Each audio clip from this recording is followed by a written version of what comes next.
Seja bem-vindo a mais um episódio do podcast É o Nosso Parecer.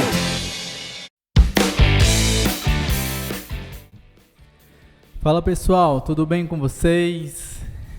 Sejam bem-vindos a mais um episódio do podcast É o Nosso Parecer. Estamos aqui reunidos mais uma vez para gravar mais um episódio do nosso podcast, né? Um podcast semanal.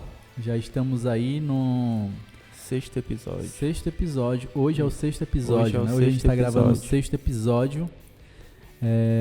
Para quem não me conhece, eu sou o Emerson Cristiano. E eu, Evandro Ximenes. E hoje a gente vai tratar sobre um assunto que ele é muito profundo, né? É um assunto bem polêmico. Que está em pauta também. Que está em pauta, né? Nessa semana a gente teve alguns episódios que realmente, novamente, né? Trouxe à tona esse assunto. Os limites da liberdade de expressão. Isso. A gente vai falar isso sobre que a gente quer tratar, sobre os limites da liberdade de expressão. A liberdade de expressão, ninguém tem dúvida, é um direito constitucional, um direito fundamental, mas ele é como ilimitado, todo direito, ele não é ilimitado, ele tem ali os seus limites, né? E ele pode ser relativizado, sim.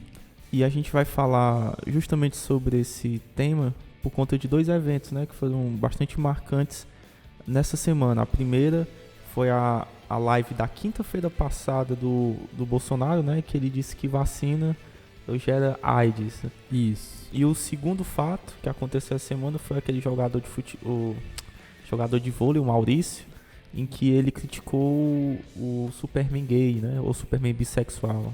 Exatamente. E tal, criticando aquela coisa toda. E aí ele foi até demitido, né, do clube. Isso, o Tênis Minas Clube, é o time que ele joga, acabou rescindindo o contrato com ele por pressão, né, dos patrocinadores, né, que não queriam ali ter a sua marca vinculada ao clube que ele defende, ele, Maurício. Isso.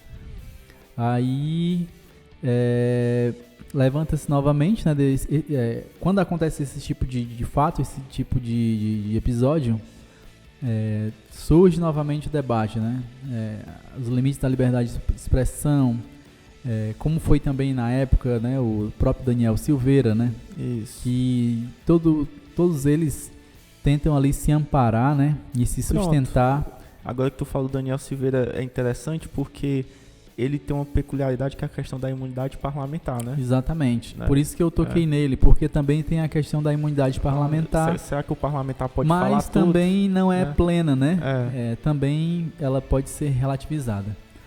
Então eu convido vocês a nos acompanhar nas redes sociais. O nosso Instagram é o nosso parecer, é o nosso parecer, tudo junto.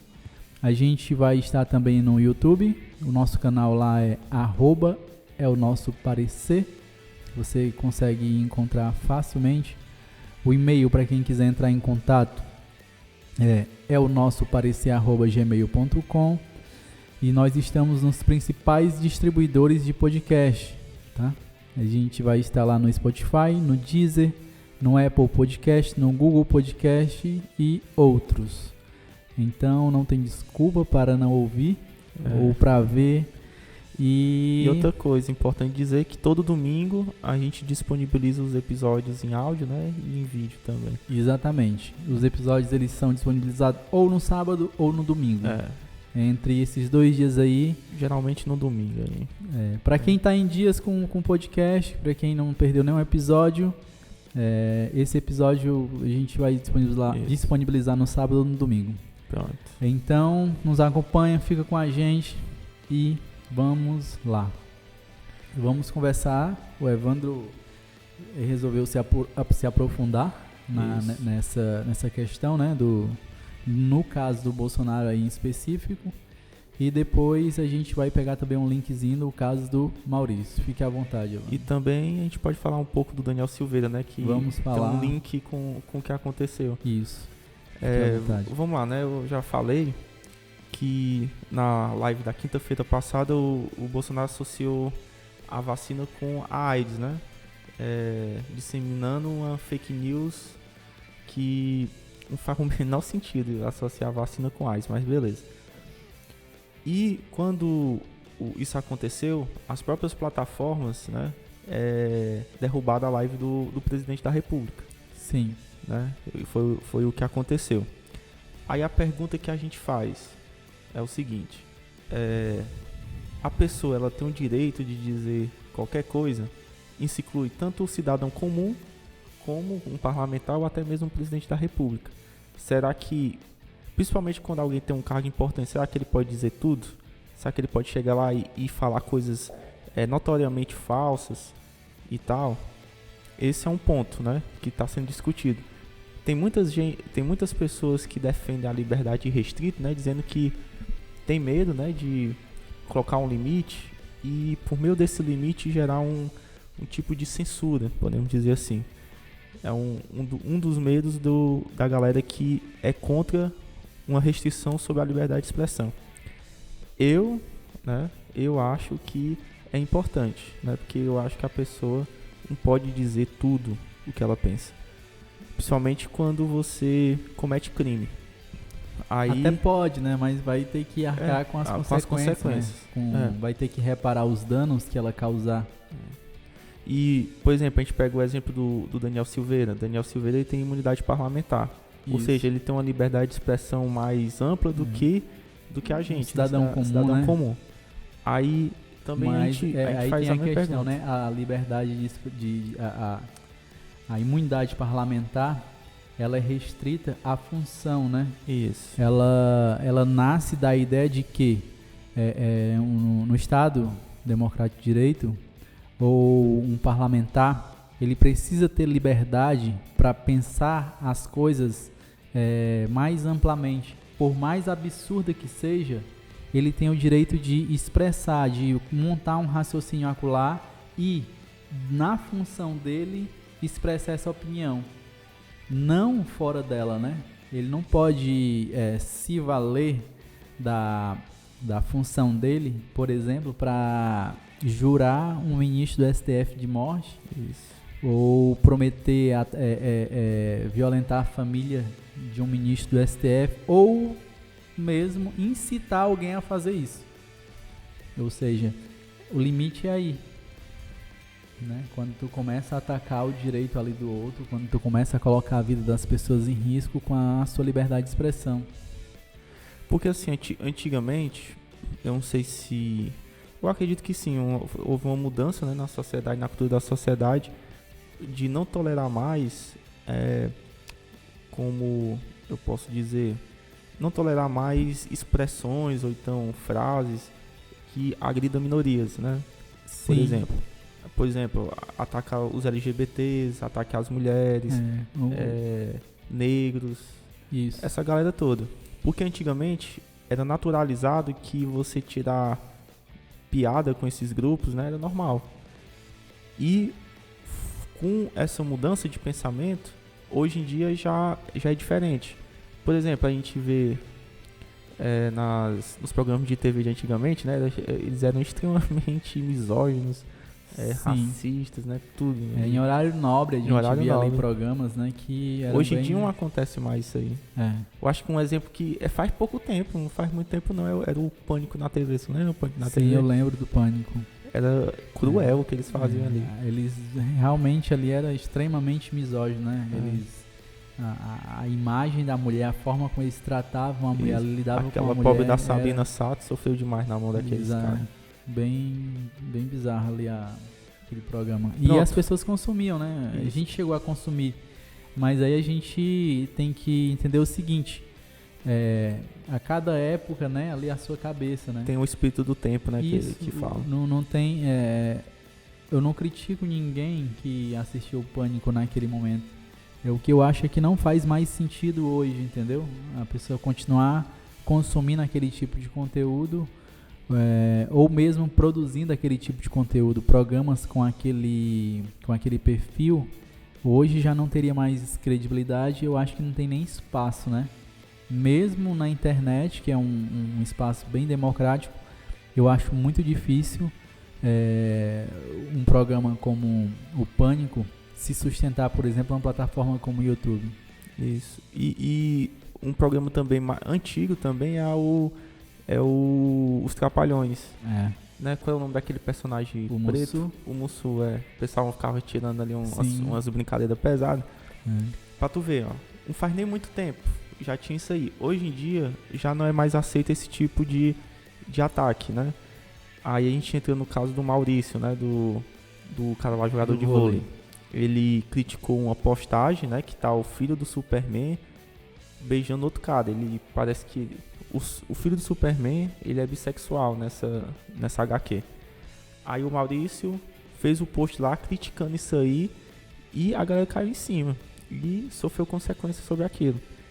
Aí a gente pergunta, dentro da nossa liberdade de expressão, a gente tem o direito de atacar minorias, por exemplo, os LGBTs, né? Atacar as mulheres, atacar os pretos, negros, ou seja, todo tipo de minoria. Aí que entra a questão do tema, limite. Do limite da liberdade de expressão. Não cabe, né? Tanto não cabe que a sociedade está aí. O debate vai surgir. Essas pessoas que têm esse tipo de comportamento, elas irão sustentar a opinião delas na liberdade de expressão irrestrita, né? Sem limites. Isso. Mas a sociedade hoje não aceita mais. E uma lei, ela nada mais é do que aquilo que a sociedade combina, que tipo assim, não, isso aqui a gente não vai tolerar.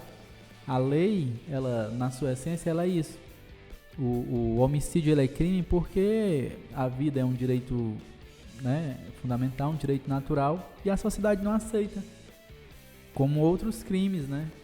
E da mesma forma hoje é a questão da liberdade de expressão para atacar minorias, para agir de forma misógina, enfim, não faz nenhum sentido você sustentar argumentos e teses homofóbicas, misóginas ou racistas, segregacionistas, entendeu? Para sustentar essas opiniões, essas teses em cima da liberdade de expressão, porque não cabe mais. A gente está vendo aí como é que o STF está agindo, como a sociedade está agindo. Isso também é muito importante, né? Porque aí chega lá no STF e fica mais fácil para o juiz, para os ministros sentenciar, né? Fica mais claro de discernir o que é quando a pessoa ultrapassa a liberdade de expressão ou não, né? Somente agora que está acontecendo isso. Agora, uma coisa que eu acho também, assim, me preocupa muito é a questão do humor, né? Porque o humor, por exemplo, é uma forma de você tirar sarro de outra pessoa. Concorda comigo? Exatamente. É só pra isso. Né? É só pra isso. Tem gente que diz que você tem como fazer um humor de uma forma que você não ofenda ninguém.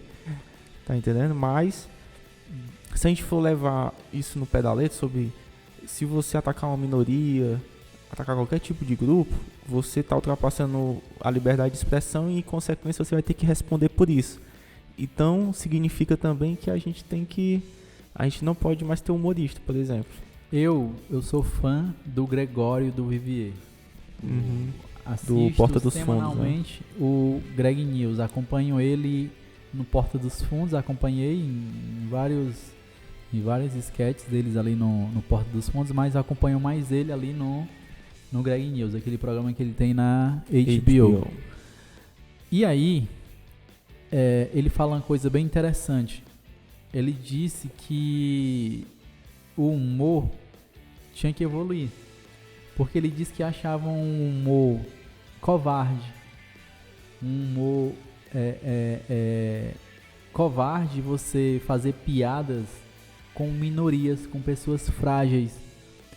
Ele disse que o cara fazer humor com um gay, com um travesti, ele entende que é covarde, porque é como você tirar sarro, zombar de um bebo, de uma pessoa que não tem força ali para revidar aquele seu ataque. Então brincar com as minorias, ele acha que é covarde. O humor do Greg News hoje, o humor do Porta dos Fundos, se você ver, é um humor bem maduro, bem pesado, é um humor crítico, é um humor extremamente inteligente e é um humor que eu consumo. Eu sou fãzaço dele, fãzaço da pessoa dele e dele como profissional. Acompanho demais, assisto todas as entrevistas dele que tem ali na internet, eu paro e escuto. E aí ele dizendo o porquê que ele foi fazer humor com político. Porque ele acha que não, se eu fizer humor com político, aí eu tô em paridade. O político tem força para se defender. E assim, o político ele é um homem público. Ele vive fazendo piada com o Bolsonaro, com os filhos do Bolsonaro, com as milícias, né? Eles brincam demais ali nas esquetes do Porta dos Fundos, com as milícias. E aí, isso faz sentido pra mim, entendeu? Eu comungo dessa ideia dele, porque é fácil você brincar, Evandro, com uma pessoa que não tem força de reagir, né? Não tem força de fazer uma brincadeira ali à altura contra você, ou ela tá numa posição que não é favorável para fazer isso. Então, se alguém fizer um humor para tirar sarro de uma minoria, aí no caso, tu acha que não é correto? Eu acho que é covarde. Entendi. Brincar, porque ali porque a piada é o seguinte, ela é como tu diz, ela quer pegar uma situação acolá e tirar brincar, um sarro. Uma forma até às vezes de ridicularizar a pessoa e tal. Isso. E a pessoa virar ali o centro da piada, virar o centro da atenção. E aí quando a pessoa não consegue se defender, ou quando ela não consegue lidar com aquilo fica ofensivo, né? Isso. É porque a piada, a brincadeira, ela só é brincadeira quando todo mundo consegue brincar. Eu, por exemplo, são poucas as coisas que me tiram do sério. Pouquíssimas. Eu acho que eu nem sei, na minha cabeça aqui eu não tenho nada que diga assim, ó, se falar disso aqui ele sai do sério. Eu sou muito tranquilo, pode brincar com o que for, com tudo, comigo, que eu não me estresso, porque eu sei me sair, eu sei o que eu sou, eu sei o que eu não sou, então o que falarem sobre mim, não falarem como piada, como brincadeira, eu vou saber me dar. Mas tem pessoas que não sabem. Aí vem a questão, né, de outras coisas mais profundas, né, a questão do bullying, né. O bullying também ele é uma brincadeira, ele começa como uma brincadeira, você zombando acolá de uma deficiência e tal, de uma criança e tudo mais, e aí se transforma, né, numa violência. Que até tem até consequências psicológicas, né? Isso acontece muito com criança, com adolescente. Demais. Por exemplo, eu já fui gordo, né? O pessoal faz carro demais. Você já sofreu bullying? Já sofri demais bullying, mas o cara tinha que aguentar, né? Eu não vou mentir, eu fui muito bullyingador. Eu, na minha infância, cara, eu era intimão. Intimava demais com a galera. Né? Eu fazia piada com tudo. Se eu tivesse oportunidade, eu tava brincando, eu tava rindo. Mas hoje eu reconheço que não faz mais sentido, sabe? Mas aí vai quem diga, mas depois se divertiu, né? Brincou, zombou, diz que não faz mais sentido. Mas é muito pela questão da maturidade da gente, né? Isso. Porque ainda tem gente sorrindo e fazendo piada das coisas que eu fiz lá há 15 anos atrás.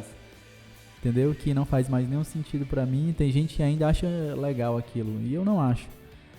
Mas aí vai dizer assim, não, mas quem acha legal isso são pessoas de 15 anos. Não, pessoas da minha idade acham legal. Eu acho que essas pessoas não amadureceram, elas não...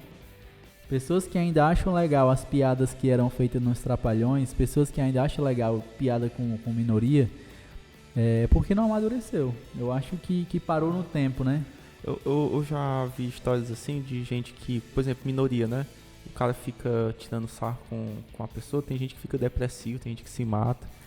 Teve um garotinho, cara. Agora que eu me lembrei, um menino, acho que, não sei se ele era gay, ou a galera zombava que ele era gay, que era filho de uma cantora de forró. Sim, que ele cometeu suicídio, né? Foi. Pronto. Esse é um exemplo de bullying, né? Exatamente. Que fez um menino morrer por causa disso.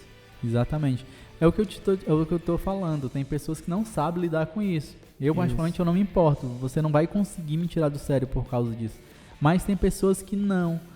É porque Não que elas não saibam que elas são, mas tem pessoas, porque é muito pesado você brincar e diminuir alguém pelo que ela é, entendeu? Eu vejo assim, você brincar, por exemplo, com uma pessoa que é deficiente, que porta ali uma deficiência, você brinca com ela, e aí aquilo é a vida dela, é o que ela é muito complicado da pessoa absorver isso como uma brincadeira, né? E tipo isso. Assim, ninguém tem que estar brincando com isso, né?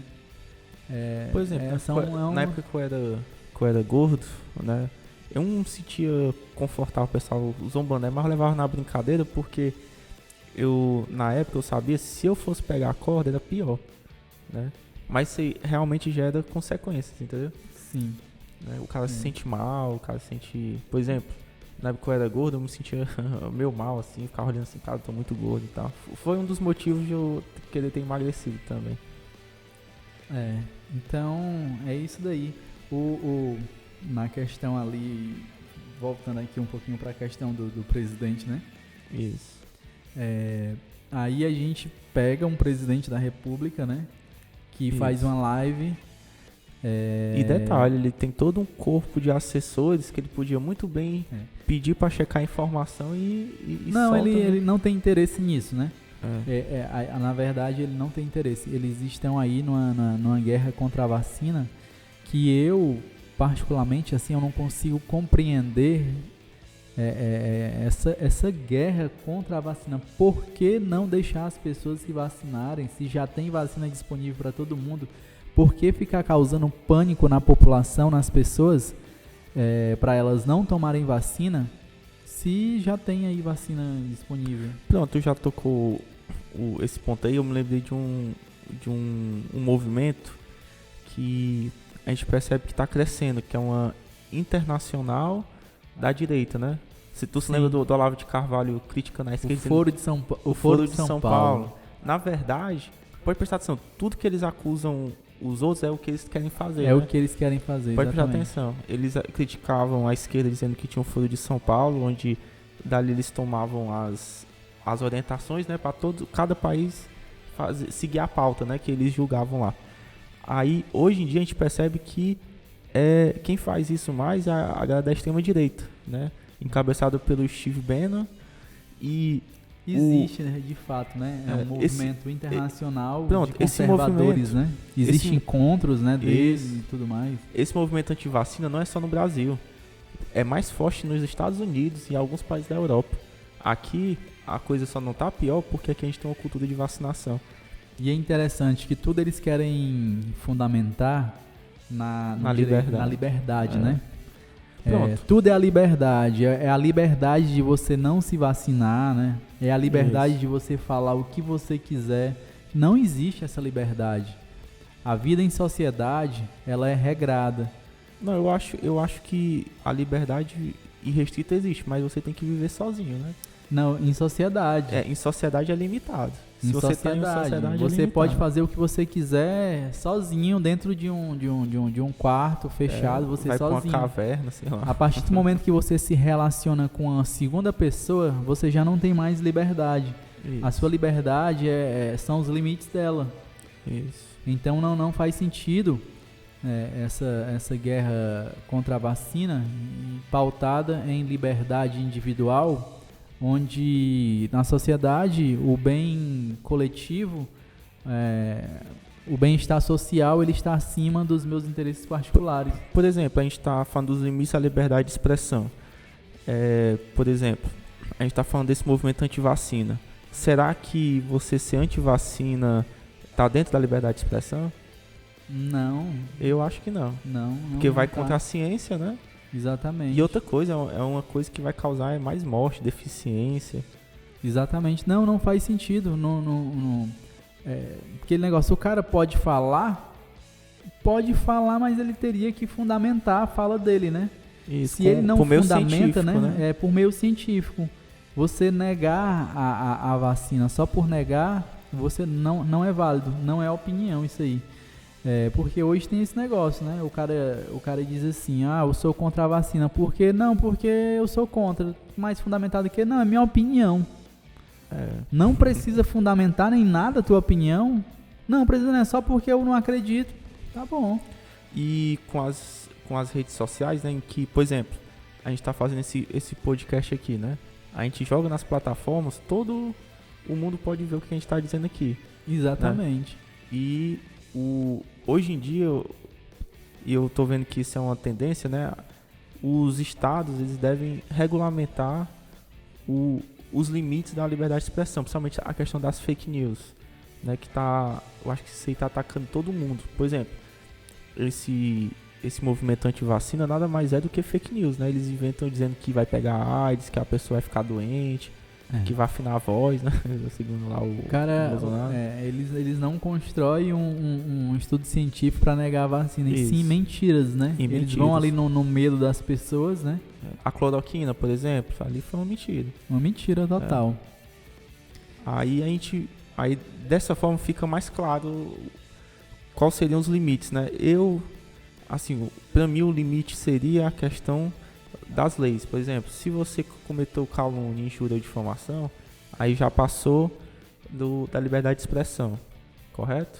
Exatamente, concordo. Agora, o problema é você saber distinguir quando a pessoa tá...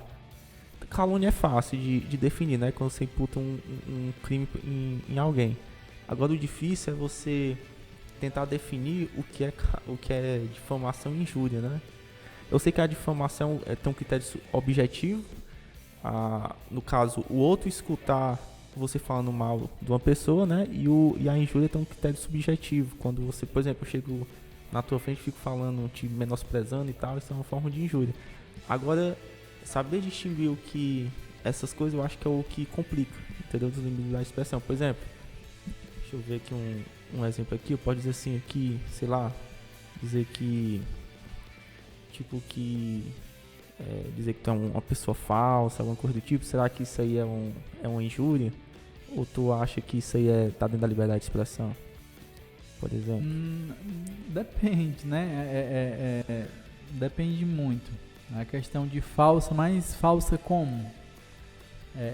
Não sei. Que tem que ser analisado, é o caso concreto, né? O problema é isso aí. Tem que se analisar cada caso.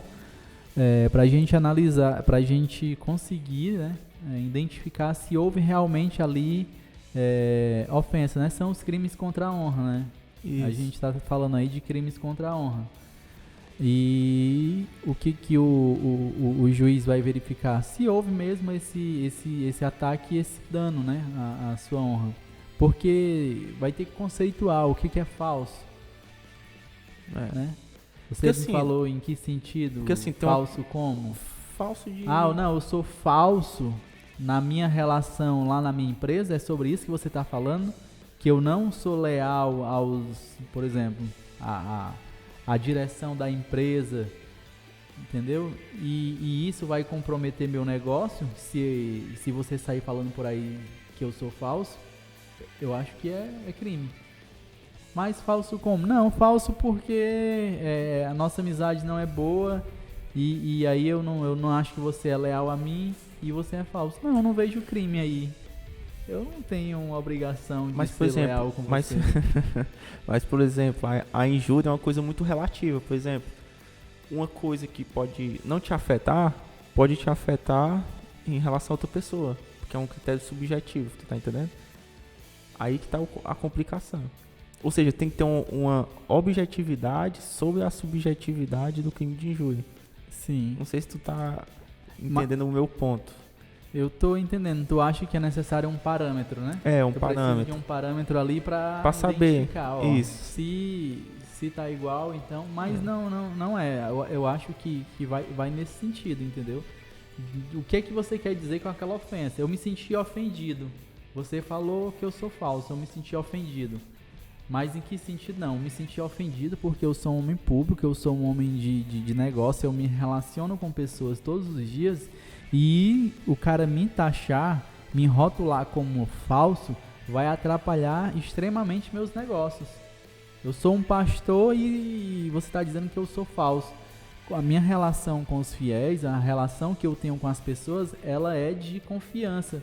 Então, se você diz que eu sou falso, isso vai abalar a minha relação com os meus fiéis. Aí então, no caso pra ti já é crime. Eu acho que é crime. Entendi. É porque quando tu fala que é crime, geralmente tu bota exemplo com relação a trabalho, né? Tu botou da empresa, o cara do pastor. Na relação pessoal eu não vejo, eu não consigo ver crime, entendeu? Na relação pessoal. Por exemplo, chegar o cara assim e xingar o cara, sei o que lá, assim, do nada, tu acha que é uma injúria, né? Depende da ofensa, depende do xingamento. Depende. Não tem critério objetivo não, entendeu? Se o caboclo chegar no caboclo lá e dizer assim, seu corno, e aí tem que provar, né? Se tiver prova... Não é injúria não, aí no caso. Se tiver, ainda que tenha prova, se ele tá falando que o cara é corno porque o cara é um caba forte, um homem de chifre, né? Aí é uma coisa, mas se ele tá falando pra ofender o cara diante de uma situação que o cara passou, eu acho que deve aí tem um danozinho moral aí, não tem? Pois é, mas aí a gente já vê que fica meio complicado definir o que é liberdade de expressão e o que é ilícito, né? Tu tá entendendo o ponto? Sim. Porque assim... Mas a liberdade de expressão, eu acho assim, não seria... Eu acho que fica claro pra mim, porque eu imagino a liberdade de expressão só no sentido assim puro, sabe? É você usar pra defender uma ideia e tal, defender uma crença. A partir do momento que você tá ali numa briga, que você começa a usar palavras e expressões pra atacar uma pessoa, você tá atacando ela, é o que você quer machucar, não é não? Isso. Você quer atacar. Então pronto, tá configurado aí o dano moral que você tá querendo causar. Não, mas, por exemplo, se eu quiser atacar a ideia da pessoa... Não, é atacar a ideia como? Eu discordo de você, seu corno. Não, aí tu tá atacando a pessoa, né? Tá chamando de conta, tem nada a ver. A ideia... Se tu quer atacar a ideia da pessoa...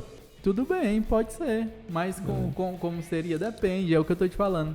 Isso é um assunto sensível, a questão de liberdade de expressão, e vai depender muito do que está sendo discutido. Nos casos que a gente trouxe aqui, o caso do presidente Bolsonaro ali na live, usar a liberdade dele e a posição dele para dizer que a vacina pode causar AIDS, Não, aí já fica claro que ele ultrapassou a liberdade de expressão. Total, e é no mínimo irresponsável. Porque ele tá disseminando notícia falsa. Disseminando notícia falsa e tá não incentivando, né, a galera a não vacinar. Exatamente. É a liberdade de expressão que mata, né? Isso. Essa é a liberdade de expressão que mata. Ela não ataca só a honra, não. Ela ataca a vida das pessoas. Porque quem não se vacinar por conta dessa notícia, por medo, e chegar, contrair o vírus e morrer, ela morreu por causa dessa informação. Além de espalhar, né, para outras pessoas, ainda vai usufruir do sistema de saúde, né, ocupando a vaga de outra pessoa que possivelmente respeitou tudo direitinho. Tem uma coisa que eu acho incrível, sabe, nessa galera aí, é a capacidade deles de querer sustentar, né? O Maurício, ele foi demitido do time, perdeu ali os apoios que ele tinha ao redor dele, né, profissional, a vida profissional foi prejudicada, e era tão fácil a pessoa se retratar, né, era bem mais fácil, mas não, eles vão lá e ficam sustentando. Cada vídeo que ele faz tentando se justificar, fica pior. Fica pior, né? Não, e engraçado que ele colocou um post lá do Superman beijando a Mulher Maravilha, né? Tipo que ele esticou a corda mesmo. E o que eu achei mais impressionante é que ele tinha 200 mil seguidores e ele tá agora com 700 mil seguidores. Ou seja, ele ganhou 500 mil seguidores. Exatamente. Pra tu ver que a nossa sociedade ainda tem muita gente que concorda, né? Que se identifica, né? Com aquela postura, se identifica com aquele pensamento. Às vezes também são pessoas às vezes curiosas, mas eu acho que a maioria que segue acolá segue mesmo pra dar uma força, pra dizer que está com ele. Tá com ele, pra ele não ficar abalado, né? Que ele continue falando os absurdos, que tem gente que concorda com ele. Mas uma coisa não deixa de ser errada se tem muita gente fazendo, não. Isso. Ou seja, se a gente for resumir o que é a liberdade de expressão, o limite seria, no caso, não transgredir as leis, né? Por exemplo, cometer uma calúnia, uma difamação, injúria, ou até mesmo um ilícito civil, né? Como tu fala, dano moral. E também não atacar as minorias.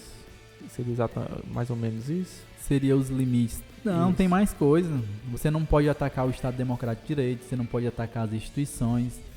Tem mais coisa. Por exemplo, se eu imagino que o Tribunal de Justiça é um tribunal inútil, por exemplo. Inútil? Inútil. Dizer que não funciona e eu desejo que ele seja fechado. Tu acha que isso é um ataque contra as instituições?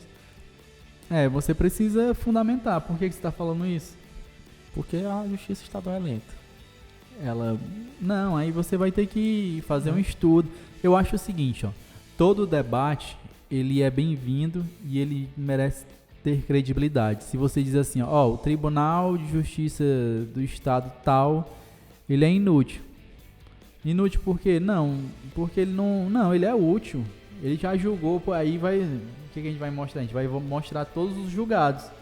Tá vendo, o tanto de julgado que teve lá no tribunal. Olha o tanto de pessoas que foram beneficiadas, o tanto de pessoas que foram presas, foram tiradas de circulação. Olha quantas injustiças, né? Quantos casos assim que foram feitos justiças pelo tribunal lá. Não, mas os meus casos não são julgados. Não, aí é outra coisa. Eu não posso dizer que o tribunal ele é inútil porque o meu caso não foi julgado. Porque o caso do meu amigo não foi julgado. Porque o caso de 100 amigos meus, os casos, né, de 100 amigos meus não foram julgados. Eu acho que não pode se pedir o fim do tribunal, a extinção do tribunal, porque assim, eu penso o seguinte, eu acho que você pode ser contra as instituições desde que o ordenamento permita isso, entendeu? Por exemplo, tem como extinguir o Tribunal de Justiça por meio de uma PEC, né?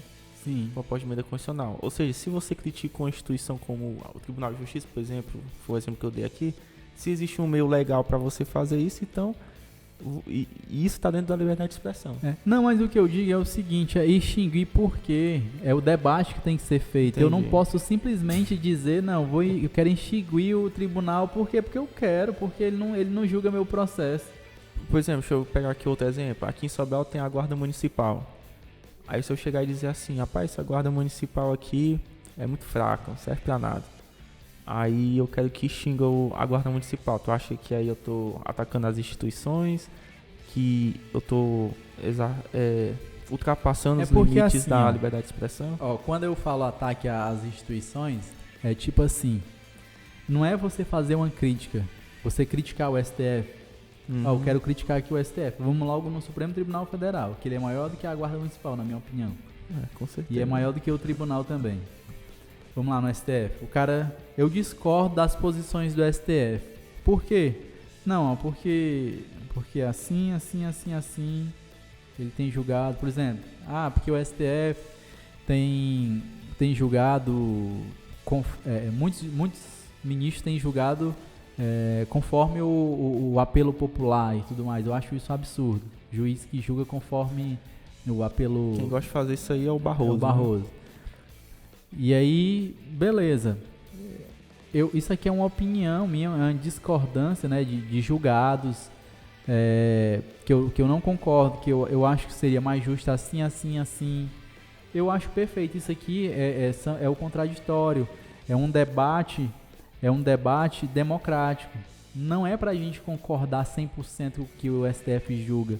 O que eu não posso, e o que tá errado, é eu juntar aqui uma galera e dizer assim, vamos lá pro STF, fechar o STF, depedrar, chama o Zé Trovão, a gente vai entrar com um caminhão lá, chama a Sarah Winter, a gente vai pegar cada ministro daquele, vai tirar eles lá à força das cadeiras, e a gente vai fechar o STF. O nosso conterrâneo também, né? O Ayrton Macedo. Não, isso aí é onde está o crime, é onde está o ataque às instituições. É o ataque mesmo, não é a discordância. A discordância ela é salutar, ela é necessária. Por que é necessária? O STF entendia que a prisão em segunda instância era constitucional. Isso. Né? Passou um tempinho, entendeu que não é constitucional, é inconstitucional a prisão em segunda instância. Na verdade, o entendimento era que a prisão era para ser só depois de ter sido julgado. Isso. Aí mudou, né? Aí depois mudou de novo. Foi Isso. dessa forma. Eu acho que mudaram 2 vezes o entendimento. Tudo isso aí, essas mudanças, elas surgem do debate, da construção de ideias. O que acontece? Chega lá, ó, julgou, tá julgado. O STF entendeu que a prisão em segunda instância ela é constitucional. E aí juristas se movem, vai lá, escreve um artigo, por exemplo, o Lenin Streck escreve um artigo discordando da prisão em segunda instância, o Kakai escreve outro discordando, aí o fulano de tal escreve outro parecer, outro artigo discordando, o cara escreve um livro. No caso aí não está atacando a instituição porque é uma crítica fundamental. Exatamente, a gente está discordando da decisão do juiz, a decisão do magistrado ela pode ser discordada, não existe isso. A gente pode sim opinar, o nosso podcast aqui ele é opinativo. Se houver a necessidade da gente discordar em algum dia, em algum momento de alguma decisão do STF, a gente vai fazer. Mas isso não é um ataque ao STF, não é um ataque ao juiz, seja o Barroso, seja o Alexandre de Moraes, seja o Lewandowski ou quem seja, não sei. Eu não estou discordando dele, eu estou discordando da decisão. Eu não tenho nada contra ele, eu discordo do que ele pensa, entendeu? Então isso não é ataque, isso não é ataque às instituições, isso não é ataque à democracia e eu acho que está dentro do direito à liberdade de expressão. Agora, já que a gente chegou nesse ponto, né, eu acho que agora eu lembrei de isso foi um tema que a gente tinha conversado antes, mas tem tudo a ver. Eu me lembro que o Lula, né, falou que ele quer regulamentar os meios de comunicação para botar limite, né, nas informações. Na verdade, não é limitar as informações, é responsabilizar. Pronto, isso. Eu acho que isso é importante. Por exemplo, na época da Lava Jato, eles fizeram uma perseguição muito forte com muitos políticos. Isso. Né? Com a mídia, né? Foi um conluio, né? Foi Ministério Público, né? Isso. O TRF5. Pronto, ali eles ultrapassaram o limite da liberdade de expressão. Nesse caso, porque os jornalistas? Os jornalistas. Quem. Não, na quem verdade eles feriram foi o código de ética do jornalismo, né? Eles também feriram o que. Ali não era questão. A liberdade de expressão, eu acho o seguinte: o problema é o seguinte. O jornalista pode fazer tudo aquilo, o jornal, a mídia pode fazer tudo aquilo que eles fizeram? Pode. Eu não acho que foi errado, não. Não mais bater no Lula todo dia, mostrar... Não, ele não estava sendo investigado? Estava sendo mostrado. O que eu acho é que deveria mostrar também o outro lado. Dá um jeito de resposta. Por exemplo, hoje era para a Globo ter feito uma série de reportagem durante, sei lá, 2 meses, 3 meses, mostrando que todos os processos da Lava Jato, eu acho que já está em 22 processos, né? Não sei. Eu acho que deve estar em torno disso, em torno de 22 processos que o Lula foi inocentado. As denúncias foram rejeitadas, as denúncias foram arquivadas por falta de provas. Eu acho que agora era para a Globo pegar, a gente está vindo aqui, né, William Bonner, boa noite. Queria informar que no dia tal, o Jornal Nacional vinculou a informação de que o ex-presidente Lula estava sendo investigado no inquérito tal da Lava Jato e estava sendo atribuído a ele o crime tal e foi feita a denúncia pelo juiz tal e a gente publicou aqui. Hoje a gente está vindo aqui dizer que aquela notícia que a gente deu naquele dia, naquele tempo, ela é falsa, a ação não foi para frente. Portanto, o ex-presidente ele é considerado inocente nesse caso. Então, eu acho que é para fazer isso, é para existir isso, entendeu? Ou seja, ter tipo um contraditório, né? Por exemplo, o Ministério Público acusa, né? Diz que o cara fez isso e que dê também o mesmo espaço pro cara dizer, né? Exatamente, porque tá aí, cara, todo dia não, nos últimos meses aí, tava saindo todo dia, quase toda semana, a cada 2 semanas, vinha uma decisão, que o processo tal foi arquivado, que o processo tal, a denúncia tal foi rejeitada. E aí, quem é que sabe disso? O Lula continua como ladrão. Mas assim, eu acho que o principal responsável disso aí são os membros do Ministério Público, né?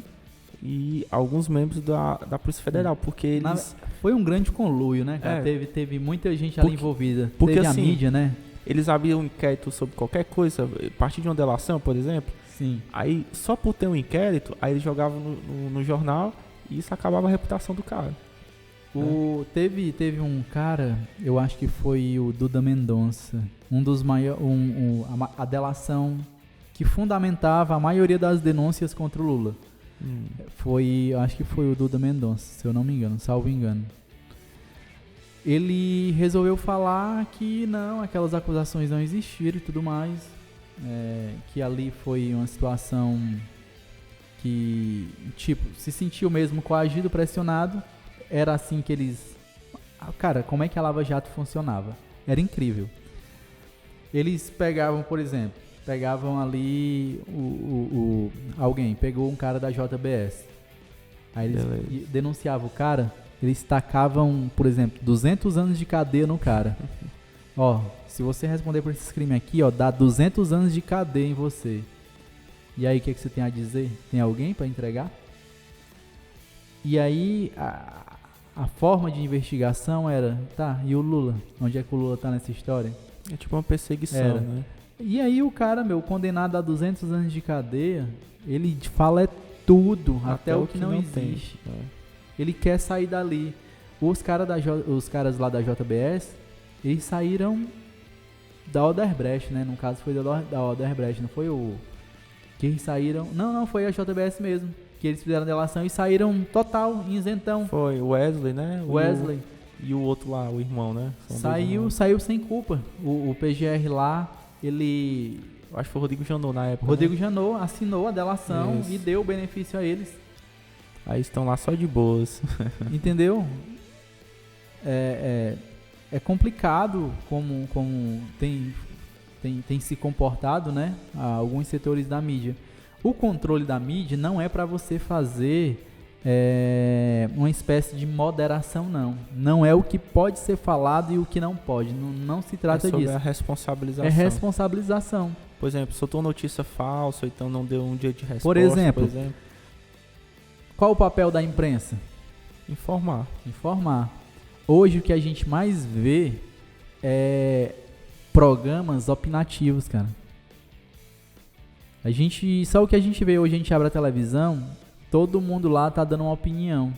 E aí? E não informação. Não é informação, eles estão formando a opinião ali das pessoas, eles estão ali manipulando. Não, mas a opinião é balizada, tudo bem, é balizada, mas você não dá a oportunidade de ouvir o outro lado, porque não existe só uma via, não. Não existe só uma opinião, não.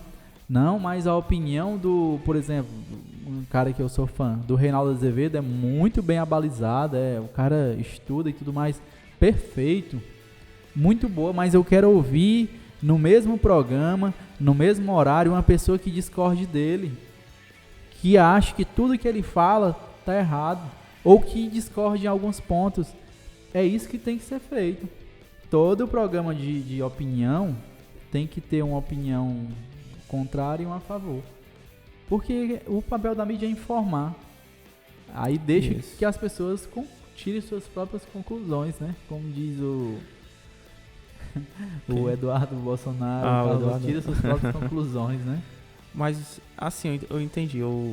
No caso, a regulamentação da mídia é mais a questão de responsabilizar, né? Por exemplo, soltou uma notícia falsa, ou então manipular a informação. Também, aí a pessoa tem que ser responsabilizada por aquilo. E o controle, né? O controle de quê? O controle no sentido de deter o ser dono. Por exemplo, existe redes, né? Sistemas de comunicação que é de uma família.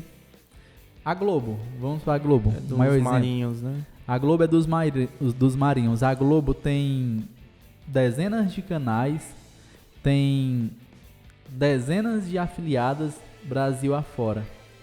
Essa empresa, ela quase que detém o monopólio da informação no Brasil. Aí veio a internet, né? Aí a gente vai para outra região. Aí lá no Alagoas, tem lá também uma família, um grupo de pessoas que detém um monopólio sobre a mídia. A gente vem para Sobral, existe um grupo político que detém o controle e o monopólio da mídia em Sobral. Todos nós sabemos que é vedado pela Constituição que políticos tenham concessão de rádio ou de TV ou de jornal, né? É proibido, é vedado, não pode. Mas sempre tem os laranjas, né, para fazer isso. Mas o que a gente mais sabe é que todo político que se preza tem uma rádio, tem uma TV. Isso, para fazer a opinião pública, né? Exatamente, para fazer a opinião pública. Manipular a opinião pública para ganhar votos. É isso que precisa ser regulamentado. Quem é que está por trás? Qual o interesse? Isso. Por que a Globo tanto apoiou e apoia reforma da Previdência, reforma trabalhista? Por quê? O que está por trás? Qual o interesse do dono? Entendeu? São essas coisas. Uma emissora como a Globo, ela não está ali para atender o interesse do seu dono, não. Não, ela tem uma função social. A mídia é para informar, é para entreter. Para entretenimento e para informação. Mas aí o cara está usando para fins fins pessoais, para se beneficiar. Então, se trata disso, né? É algo assim complexo. Eu sei que poucas pessoas têm essa informação que a gente tem para chegar a essa conclusão e às vezes fica sem entender. E aí, quem é contra, sai dizendo, por exemplo, se você for lá na Globo, você for ver uma notícia na Globo, ele vai dizer assim, o ex-presidente Lula, né, na manchete, promete regulamentar a mídia, né? Fala num tom que ele está querendo censurar. Isso. A informação quando é dada, a manchete quando ela é dada, é nesse tom. Ela tem um viés. Exatamente, ela tem um viés ali de colocar aí já é fake news, né? É fake news. É fake news. Porque ela não tá passando a informação verdadeira, né? Ela tá tipo manipulando ali, dizendo manipulando. que é outra coisa. Então é nesse sentido. A pessoa recebe, a maioria das pessoas recebe a informação nesse sentido. Mas quem é contra a regulamentação da mídia, claro, são esses grupos políticos que detêm o monopólio. Porque eles vão perder força. Eles vão perder esse monopólio. Eles vão deixar, porque é vedado pela Constituição, eles não podem ter. Não pode, uma pessoa não pode ter mais de uma concessão de rádio e de televisão. Não pode, é vedado. E tem. Criou-se esse negócio de cadeia de rádio, né, de afiliadas, e aí gera um monopólio. É bem complexo, mas como, não sei se você chegou a ver, Evandro, aquela entrevista, aquele depoimento que um ex-funcionário do Facebook deu lá no Senado americano. Eu vi dizendo que as redes sociais elas vão destruir a democracia. Isso. Pronto. Então, é exatamente aquilo. Não só as redes sociais, mas qualquer monopólio de mídia, seja a internet, seja o rádio, seja a televisão, é uma ameaça à democracia. Porque você fica refém do pensamento e da ideia daquele que detém o monopólio daquele meio de comunicação. Entendeu? É nesse sentido. É muito perigoso. É muito perigoso. Muito poder, né? É muito poder. Eu com a Globo na minha mão, eu elejo o presidente que eu quiser. Eu tiro o presidente que eu quiser. Eu convoco a manifestação do tamanho que eu quiser. Eu com a Globo na minha mão. Eu derrubo o Collor, eu derrubo a Dilma. eu faço as pessoas irem pra rua se manifestar contra a Dilma, entendeu? É muito poder, é muito poder. É um tema bem complexo, né? É complexo. Mas é necessário, porque... É necessário, tem que ser discutido isso. Tem que ser discutido rápido, isso aí. Rápido demais, porque a gente teve aí essa questão do Bolsonaro, porque quando a gente vai conversar, a Globo, ela fez toda aquela campanha antipetismo, né? Anti-Lula. Isso. Mas ela calculou errado, ela não imaginava que ia vir o Bolsonaro. O Bolsonaro pensava que ia vir um Moro, né? Ela esperava... Não, o Moro não, na época não tinha um Moro ainda, né? Alguém do PSDB. Isso, ela imaginava alguém do PSDB, alguém do PSD, do MDB, aquela galera que tá mais próximo deles, né? Entendeu? Aí o Bolsonaro apareceu. E aí o cálculo foi totalmente errado. Deu tudo errado. Deu tudo errado. Não. Eles não conseguiram reverter. Foi piorar as coisas. Eu lembro que durante a campanha, no segundo turno, eu assistia a Globo News ali. A Globo News ficava ligada quase que 24 horas lá em casa.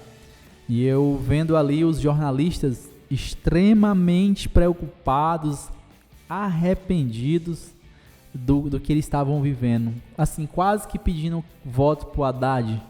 Eu sei. Mas foi irreversível, eles não conseguiram, não tiveram tempo para isso. E aí, a gente vai ter que concordar com boa parte dos bolsonaristas que não gostam da Globo e diz que a Globo bate no Bolsonaro todo dia, né? Só critica. Mas é para isso, porque ela viu que ela calculou errado e deu o Bolsonaro, agora ela quer derrubar o Bolsonaro. Ela quer interferir na opinião das pessoas. O que a Globo fala sobre o Bolsonaro é errado? Tá errado? Tá não. Tudo que ela fala é verdade. Mas hoje a Globo não tem a mesma força que tinha antigamente. Não. Hoje em dia quem define mais é a internet, eu acho. Eu não sei. Eu não acho que esteja assim tão... É porque é o seguinte, ó, a eleição do Bolsonaro, ela não foi pura e exclusivamente assim a internet, né?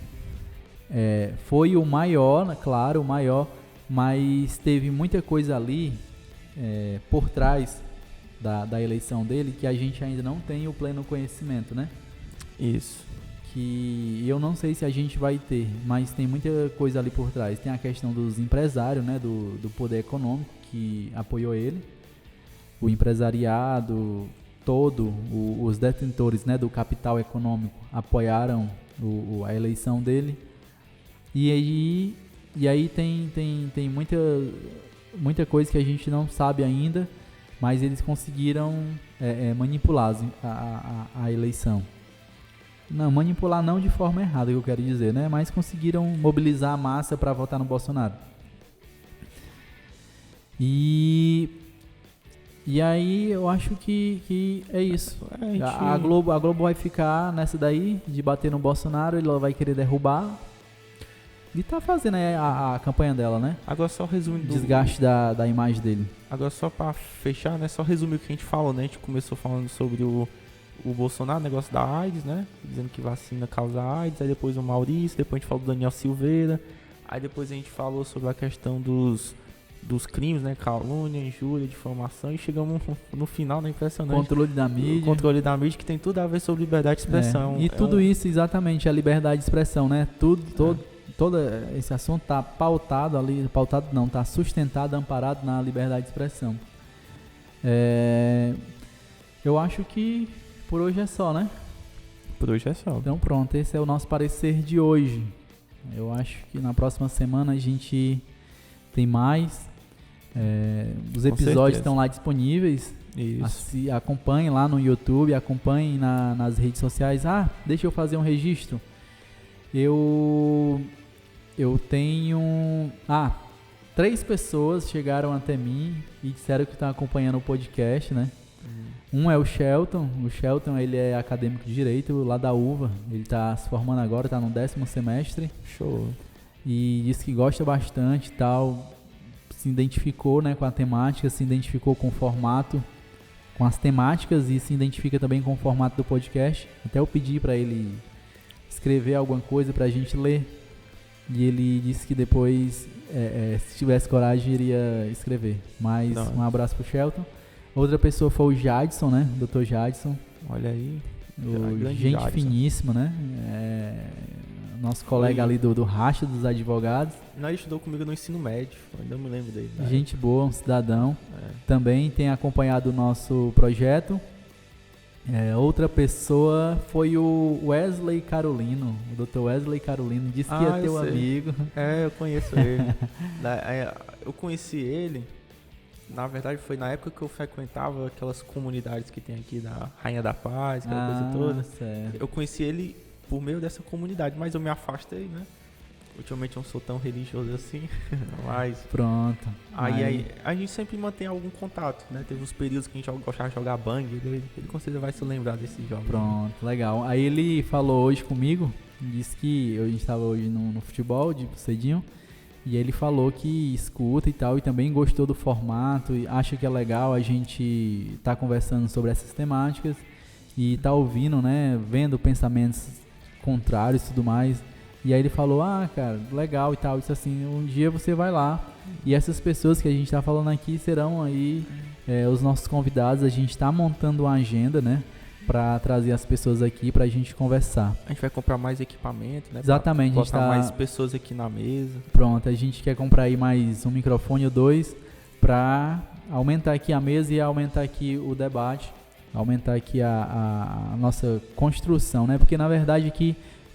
o nome do podcast é o Nosso Parecer, mas é só para acender a lanterna aí de vocês. Isso. Mas o que a gente quer mesmo é construir, né? A gente quer conversar e lá no final a gente vê se a gente chega em alguma conclusão ou então dá pelo menos ali um parecer definitivo, não. Porque eu acho que é muita pretensão a gente chegar aqui e dar um parecer definitivo sobre os assuntos que a gente trata. Eu tenho uma visão que tudo é política, né? Tudo é política.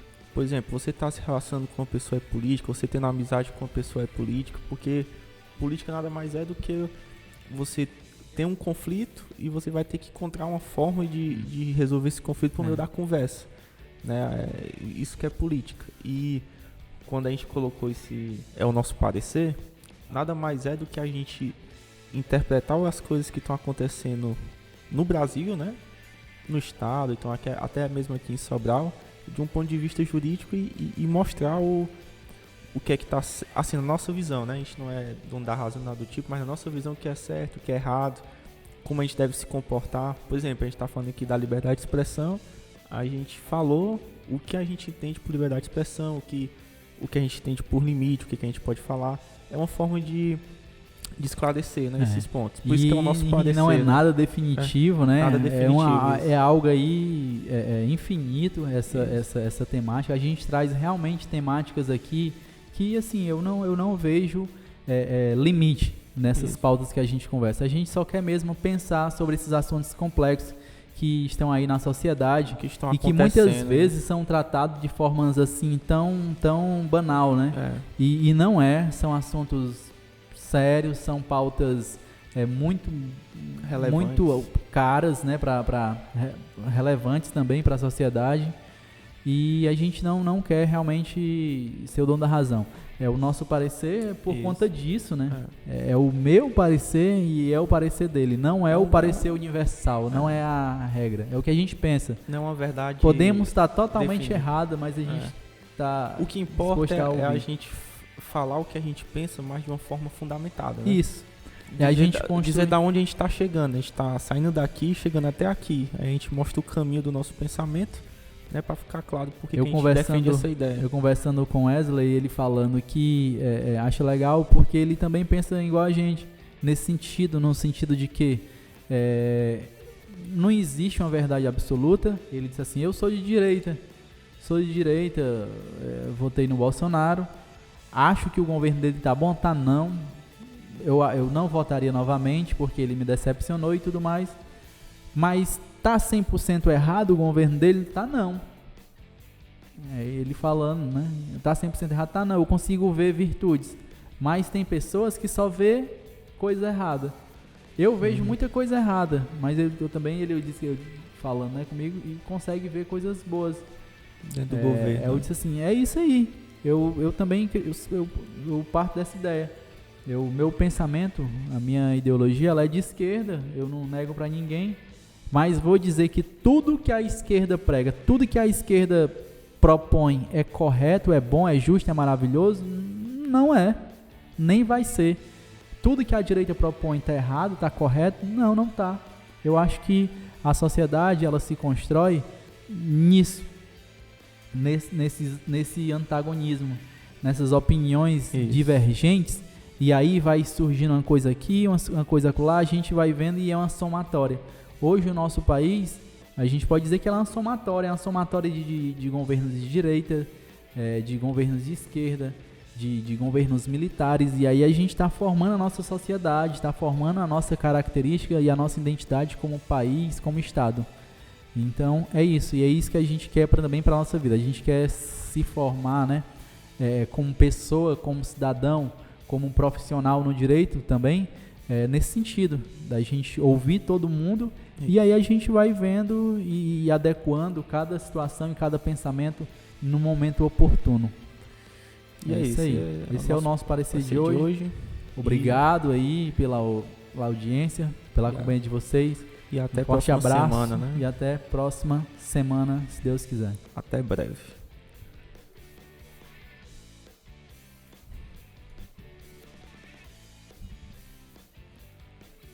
Você ouviu? É o nosso parecer.